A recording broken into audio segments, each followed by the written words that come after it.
दोस्तों जंगल का नाम सुनते ही हमारे मन में पहले दो शिकारी जानवरों की तस्वीर दिमाग में जरूर आती है, जिनमें से पहले नंबर पर जंगल का राजा यानी शेर है और दूसरे शिकारी को भला कौन ही भूल सकता है, जिसका नाम है बाघ। दोनों ही अपने शिकार करने की टेक्निक और खतरनाक तरीके से दूसरे जानवर को दबोचने वाली स्किल्स के लिए जाने जाते हैं। पर हमारे मन में ये प्रश्न जरूर आता है कि अगर इन दोनों की टक्कर की जाए तो कौन जीतेगा और कौन हारेगा। इसी का फैसला करने के लिए आज की इस वीडियो को हम बना रहे हैं, इसलिए वीडियो को एंड तक जरूर देखिएगा और हमारे चैनल को सब्सक्राइब कर एक छोटा सा सपोर्ट भी आप कर सकते हैं। शेर और बाघ के रुतबे के आगे सारा जंगल डरता है। जहाँ शेर की दहाड़ी दूर से जानवरों को डरा देती है, वैसे ही बाघ को देखते ही सभी जानवर हक्के बक्के रह जाते हैं और तुरंत अपनी जान बचाने के लिए दौड़ लगाना शुरू कर देते हैं। दोस्तों ये कहना गलत नहीं होगा कि ये दोनों शिकारी जंगल के बादशाह अपने अपने अलग खूबियों के कारण माने जा सकते हैं, जिनमें इनकी चाल, बॉडी और खूंखार जबड़ों को भी शामिल किया गया है। खैर वैसे इन दोनों में सबसे ताकतवर और खतरनाक कौन है, चलिए देखते हैं। साइज और स्ट्रेंथ, शरीर और ताकतवर होने की बात करें तो ये कहना गलत नहीं होगा कि बाघ शेर से भी ज्यादा ताकतवर और बड़े शरीर वाले जानवर होते हैं। इसीलिए भालू के बाद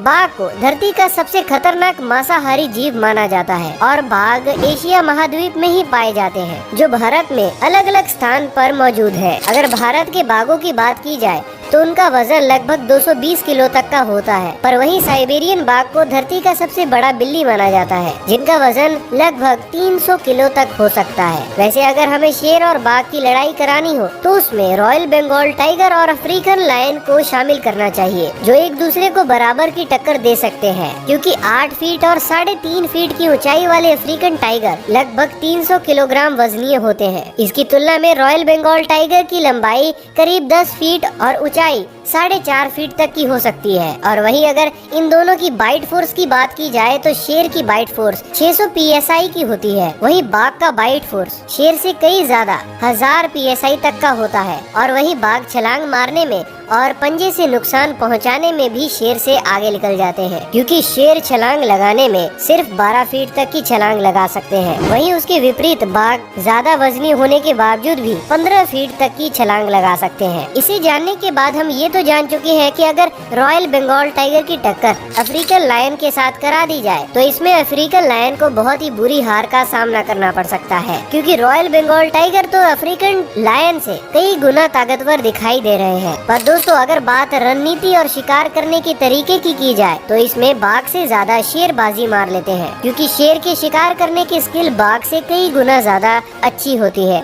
बाघ भले ही कितना ताकतवर हो, पर शेर जब शिकार करने निकलते हैं तो वो अपने रणनीति के कारण अपने शिकार पर काबू जल्दी पा लेते हैं। वहीं बाघ अकेले ही जंगल में रहते हैं और अकेले ही अपने एरिया में रहना पसंद करते हैं और दूसरे टाइगर को अपने इलाके में घुसने तक नहीं देते। वहीं शेर झुंड में रहना पसंद करते हैं, जो उन्हें शिकार की रणनीति बनाने में बहुत मदद भी करता है। जैसे कि झुंड का एक शेर शिकार ढूंढने में अपना दिमाग लगाता है और दूसरा उसे पकड़ने में तरकीब लगाता है। ऐसा करके वो अपने शिकार को मारकर ही दम लेते हैं। और अगर दोनों जानवरों की डिफेंस करने की ताकत के बारे में बात की जाए तो शेर इसमें भी बाजी मार लेते हैं, क्योंकि शेर के गले के आसपास बाल के गुच्छे होते हैं, जो इन्हें अपनी जान बचाने में और भी सक्षम बना देते हैं। वहीं बाघ के पास ऐसी कोई प्रोटेक्शन नहीं होती, जिसके कारण इन पर ज्यादा खतरा मंडराता रहता है। इसीलिए लड़ाई में शेर बाघ की गर्दन पर जल्दी काबू कर सकता है, वहीं बाघ शेर की गर्दन को कोई नुकसान नहीं पहुंचा सकता। पर दोस्तों अगर पानी में तैरकर शिकार करने की बात की जाए तो इसमें बाघ बहुत ही फुर्तीले माने जाते हैं और